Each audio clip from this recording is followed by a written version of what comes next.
For a while now, I've been trying to figure out exactly where I wanted to go with this, what I wanted to do with it, and as I mentioned before in my community tab, I found it exactly where I wanted to go and what I wanted to do with this series before it came to an end. And basically, I want to cover as much as I possibly can about the world itself, the lore, the history, the politics, everything I can that I would think might be in the actual Bloodlines 2 game, and that you can go into fully understanding something, or at least understanding the world a lot better than if you just dove right in head first. So without further ado, we are going to start our first video aside from the clan videos, which are still going to be weekly, but I'm going to be covering a very wide range of topics when it comes to the world of Vampire the Masquerade. Nonetheless, I hope you guys enjoyed this video and all future ones, and thanks for hanging out with me. Let's get right into this. A blood hunt is an order given by a Camarilla official calling for the destruction of another vampire. When such order is given by a Sabbat official, the procedure is called a wild hunt instead. The traditional legal institution behind the blood hunt is the lex talionis, or lex talionis, a legal principle that can be summarized as an eye for an eye. Such an order is usually given whenever a kindred has committed a serious offense such as kingslaying, diablerie, breaching the masquerade, invasion of domain that has resulted in any of the above offenses, repeated defiance of authority of the prince, or any other behavior that a prince deems to be a sufficient threat to the safety of the masquerade and the kindred of the society as a whole. Any kindred who hears the order for a blood hunt is expected to participate, although she is not required unless the kindred in question has committed truly serious offenses, such as deliberately or repeatedly violating the masquerade. Typically, the damned have until midnight to escape the city. If they do not, then they are open to retribution by their fellow kindred. Any kindred who provides assistance to the target of a blood hunt will often become the next to be hunted. Some vampires use the blood hunt as a time to settle scores and get rid of rivals and enemies, and no few vampires have indulged in the chance to commit diablerie on their target or on other vampires who had the misfortune to get caught in the crossfire.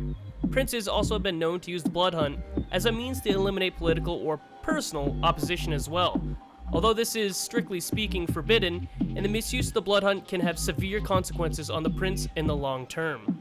A vampire who is placed on the red list by the inner circle of the Camarilla is considered to have committed crimes so heinous that the entire sect wants the vampire's final death, and thus is considered to have a blood hunt on them in every domain of the Camarilla. Since the anathema, as these vampires are called, are often vastly more powerful than the typical vampire or even a coterie of vampires, the Alstars are the ones who are charged by the inner circle with the task of hunting down and destroying these vampires.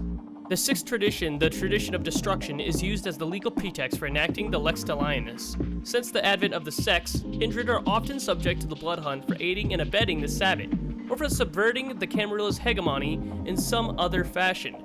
The Sabbat does not exactly practice the blood hunt per se, as the sect disregards the traditions in favor of the Code of Milan. When the Sword of Cain invokes the lex talionis, it instead calls for a wild hunt on the unfortunate target. The early anarchs who preceded the Sabbat used the wild hunt in a similar fashion.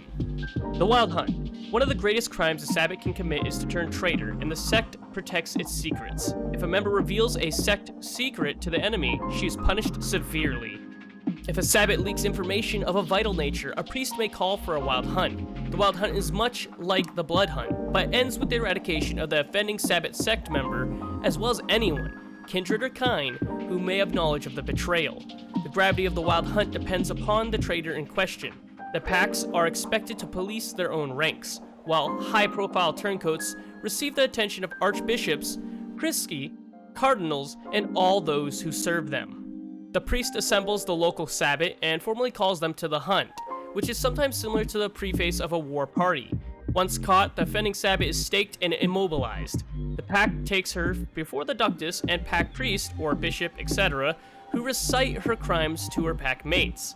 The pack then torments the offender in whatever manner it deems appropriate. Hot irons, vicissitude, and mutilation are the least creative forms of vengeance a righteous pact can inflict upon a traitor. Finally, the pack destroys the traitor by throwing her, still staked, on a consecrated burning pyre. After the traitor meets her final death, the Sabbat pursues those who either learned of the secret or were involved. Sabbat justice is relentless. The sect stops at nothing to ensure their security. Naturally, the Sabbat cannot know about every little, or even many of the big, secrets that slip through the cracks. Frustration over this fact often makes things doubly bad for those they do catch. Sabbat, who are subject to the Wild Hunt, are no longer Sabbat, and thus no longer considered by the sect to be vampires at all. No amount of groveling can convince the sect to take back a traitor, though this harsh reality comes more out of security than bullheadedness. Okay guys, and that's the end of this video. I thank you guys for choosing to hang out with me. I do have to point out that some of these might be shorter than this video, and others might be significantly longer, the size of a regular clan video. I don't know exactly which ones will be which or how long each one will be. I just know I will be releasing these daily until I'm caught up with what I have, and that's a lot. So I hope you guys at least learned something new with this video.